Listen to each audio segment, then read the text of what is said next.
নমস্কাৰ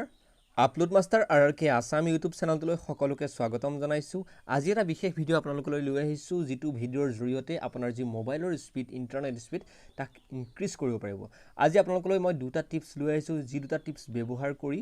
আপোনাৰ যি মোবাইলৰ স্পীড আছে সেই মোবাইলৰ স্পীডটো ইনক্ৰিজ বা বঢ়াব পাৰিব সাধাৰণতে এই মোবাইলৰ যি স্পীডৰ প্ৰবলেমটো সাধাৰণতে আমাৰ গাঁও অঞ্চলবিলাকত বিশেষকৈ হয় কাৰণ গাঁও অঞ্চলবিলাকত যিমান সংখ্যক কাস্টমাৰ থাকে সিমান সংখ্যক কিন্তু আমাৰ সেই কাস্টমাৰ অনুযায়ী টাৱাৰটো বা সিগন্যাল টাৱাৰ নাথাকে সেইবাবে আমি ইয়াত এই যেটো ইন্টাৰনেট স্পীডৰ প্ৰবলেম আমি বেছিকৈ ফেস কৰো গাঁৱৰ মানুহবিলাকে সেইবাবে আপোনালোকলৈ মই এটা ভিডিও লৈ আহিছো যেটো ভিডিওৰ দিয়া টিপছৰ অনুসৰি আপুনি নিশ্চয় আপোনাৰ মোবাইলৰ যেটো ইন্টাৰনেটৰ স্পীড সেই ইন্টাৰনেট স্পীডটো আপুনি বঢ়াব পাৰিব বলগতে আমি ভিডিওটো আৰম্ভ কৰো প্ৰথমতে আপুনি প্ৰথম যেটো টিপছ আপোনালোকলৈ মই দিব বিচাৰিছো আপুনি প্ৰথম যাব লাগিব সেটিংছত যোৱাৰ পিছত আপুনি নিশ্চয় ইয়াত অপচন এটা দেখিছে সিম এণ্ড নেটৱৰ্ক সেটিংছত যোৱাৰ পাছত আপুনি এটা বস্তু চেক কৰিব লাগিব যেটো প্ৰিফাৰ্ড নেটৱৰ্ক টাইপ হৈছে সেই প্ৰিফাৰ্ড নেটৱৰ্ক টাইপটো আপুনি চেক কৰিব লাগিব 2G আছে নে 2G 3G আছে নে নাই অটোমেটিক 2G 3G 4G আছে আপুনি যদি 2G আছে বা 3G আছে তেতিয়াহলে আপুনি 4G লৈ ইয়াক কনভাৰ্ট কৰি দিব 4G আপুনি অপচনটোত ক্লিক কৰি দিব তাৰ পিছত আপুনি আপোনাৰ জি সিম থাকে জি সিমত আপুনি এই সেটিংসটো খলাব বিচাৰে সেই সিমত পাৰে মই এটা যেহেতু জিও ইউজ কৰি আছো জিও ইউজ কৰাৰ ক্ষেত্ৰত মই জিও সিমখনত ব্যৱহাৰ কৰিম তাক সেটিংসটো আসলতে মই জিও সিমখনত চেঞ্জ কৰিম আপুনি নিশ্চয় জিও সিমত ক্লিক কৰাৰ পাছত এনেকুৱা এটা অপচন আপুনি দেখিছে সিম নেম ডাটা ৰমিং এসেন্স পইণ্ট আৰু নেটৱৰ্ক অপাৰেটৰ বা সিম টুলস আপুনি একো কৰিব নালাগে জাস্ট এসএস পইণ্ট যেটো অপচন আছে তাত আপুনি ক্লিক কৰি দিয়ক ক্লিক কৰি দিয়াৰ পাছত আপুনি এনেকুৱা এটা অপচন আপুনি পাব যেটো অপচনত আপুনি দেখিছে এডাল প্লাস চিন আপুনি আছে নতুনকৈ আপুনি এপিএন সেটিংস এটা এড কৰিব বিচাৰিলে আপুনি সেই প্লাস চিনডালত আপুনি সেট মাৰিব বা ক্লিক কৰিব লাগিব প্ৰথমতে আপুনি যেটো নতুনকৈ এটা এসএস পইণ্ট এডিট কৰিব বিচাৰিব তাৰ পিছত আপুনি এনেকুৱা এটা অপচন পাব যত আপোনাৰ প্ৰথমতে লেখা আছে নেমত আপুনি লিখিব লাগিব www.jio.com jio.com লেখাৰ পিছত আপুনি ওকে মাৰি দিব কিন্তু আপুনি যদি এয়াৰটেলৰ সিম ব্যৱহাৰ কৰে তেতিয়াহলে আপুনি www.airtel.com বা যদি আপুনি আইডিয়া বা ভডাফোনৰ সিম ব্যৱহাৰ কৰে তেতিয়াহলে সেই যেটো কোম্পানীৰ নামটো জিওটোৰ খলনি সেই কোম্পানীৰ নামটো আপুনি ইয়াত টাইপ কৰিব তাৰ পিছত ওকে কৰি দিব তাৰ পিছত আপুনি দেখিছে সেকেন্ডত আছে APN not set লেখা আছে যেটো আপোনাৰ APN হয় হেতু আপুনি লিখিব লাগিব জিও নেট এনটো আপুনি ক্যাপিটাল লিখিব লাগিব জিও নেট এনে ধৰণে আপুনি টাইপ কৰিব লাগিব তাৰ পিছত আপুনি ওকে কৰিব লাগিব ওকে কৰাৰ পাছত আপুনি তললৈ যাব তললৈ যেটো আছে আপোনাৰ প্ৰক্সি বা পোৰ্ট এইবিলাকত আপুনি টাচ কৰিব নালাগে তাৰ পিছত আপুনি নিশ্চয় দেখিছে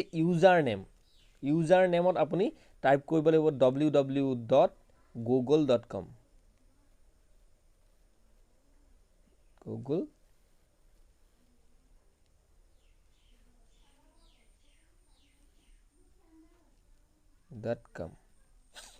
google.com আপুনি টাইপ কৰাৰ পাছত আপুনি যেটো ওকে আছে ওকে অপচনটো আপুনি ক্লিক কৰি দিব ওকে হৈ যাব তাৰ পিছত আপুনি দেখিছে পাসওয়াৰ্ড নট সেট লেখা আছে আপুনি তাত চুব নালাগে বা তাত ক্লিক কৰিব নালাগে যেটো আপোনাৰ সাৰ্ভাৰ আছে সেই সাৰ্ভাৰটো আপুনি এগেইন আকৌ google.com টাইপ কৰি দিব আমি কৈ দিছো যে আমাৰ যেটো সাৰ্ভাৰ হয় হেতু আমাৰ google.com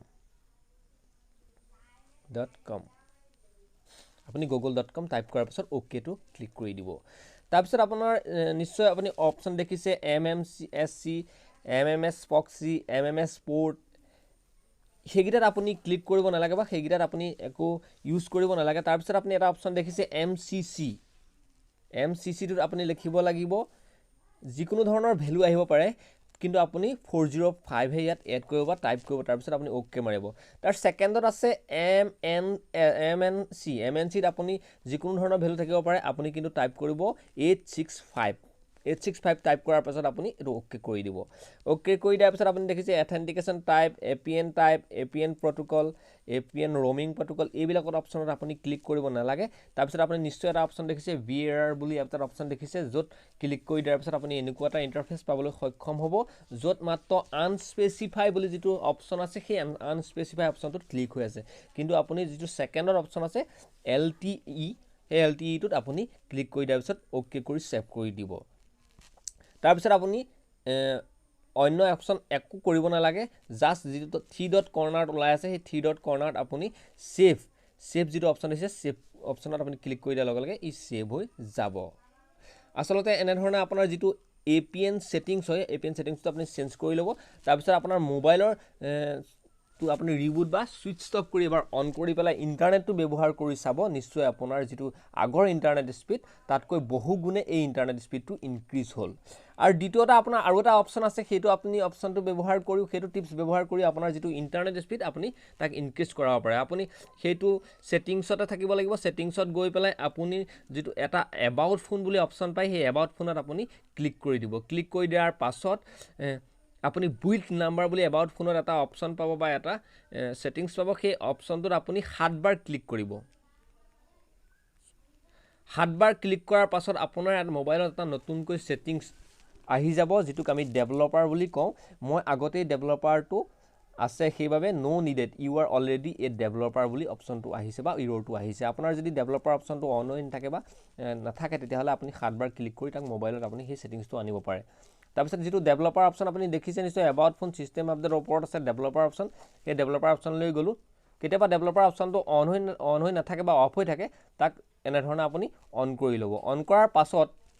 তললৈ স্ক্ৰল ডাউন কৰিব তললৈ স্ক্ৰল ডাউন কৰাৰ পাছত আপুনি এনেকুৱা এটা অপশ্যন দেখিবলৈ পাব মই আপোনাক দেখাই আছো আপুনি নিশ্চয় দেখিছে উইন্ডো এনিমেশন স্কেল যেটো উইন্ডো এনিমেশন স্কেল আছে তাত আপুনি ক্লিক কৰি দিব ক্লিক কৰি দিয়াৰ পিছত আপুনি এনেকুৱা এটা অপশ্যন ইন্টাৰফেস পাব য'ত লেখা আছে এনিমেশন অফ এনিমেশন স্কেল 5 1 এনেকৈ লেভেল বিলাক ওপৰলৈ গৈ আছে কিন্তু আপোনাৰ যেটো এনিমেশন স্কেল আছে সেইটো 1x ত আছে সেইটো আপুনি তাক যেটো আপোনাৰ ওপৰৰ আছে এনিমেশন স্কেল 0.5 সেই 0.5 সেই 0.5 ত আপুনি সিলেক্ট কৰি দিব তাৰ পিছত আপুনি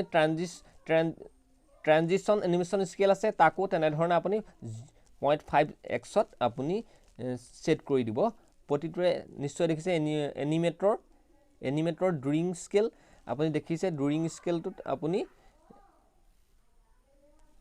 0.5 ত আপুনি সেট কৰি দিব সেট কৰি দিয়াৰ পাছত আপুনি ইন্টাৰনেটটো ব্যৱহাৰ কৰি চাব আপোনাৰ নিশ্চয় ইন্টাৰনেট এইটো যেটো ইনক্ৰিজ হৈছে ইন্টাৰনেট যেটো স্পীড আছে ইনক্ৰিজ হৈছে মই এইগিটা এনিমেশন স্কেল গিটা এইটো কাৰণে আপোনাক চেঞ্জ কৰিবলৈ কলো যেটো লেভেল আছে এনিমেশন স্কেলৰ যেটো লেভেল আছে সেই লেভেলটো আপোনাক কমাবলৈ কলো কাৰণ এনিমেশন আপুনি যিকোনো এটা ব্ৰাউজাৰ খোলে ইন্টাৰনেট চাবৰ কাৰণে সেই ব্ৰাউজাৰত কিছুমান এনিমেশন আহে সেই এনিমেশন বিলাকও কিন্তু আপোনাৰ ইন্টাৰনেটত প্ৰভাৱ পেলায় যদি এনিমেশনৰ কোৱালিটি হাই আপুনি ইয়াত অপশ্যন সিলেক্ট কৰি থৈ দিলে সেই এনিমেশনটো আহিবৰ ক্ষেত্ৰত বেছি ইন্টাৰনেট লাগিব বা মোবাইলটো বেছি জোৰ দিব লাগিব মোবাইলটোত কানেক্টিভিটিটো বেছি লাগিব ইন্টাৰনেট সেইভাবে আপোনাক মই এই এনিমেশন যেটো স্কেল আছে হেতু কমাবলৈ কলো আৰু কমালে কিন্তু আগতে যেতিয়া আপোনাৰ এটা ব্ৰাউজাৰ খোলোতেন 1 মিনিট বা 50 সেকেন্ড লাগে এই এনিমেশন স্কেলটো আপুনি কমোৱাৰ পিছত সেই ব্ৰাউজাৰটো আপোনাৰ খোল খাবৰ কাৰণে আপোনাৰ যেটো সময় হ'ব সেই সময়টো একদম আধালৈ গুছি আহিব তেতিয়া আপোনাৰ 20 সেকেন্ড বা 15 সেকেন্ড বা 30 সেকেন্ড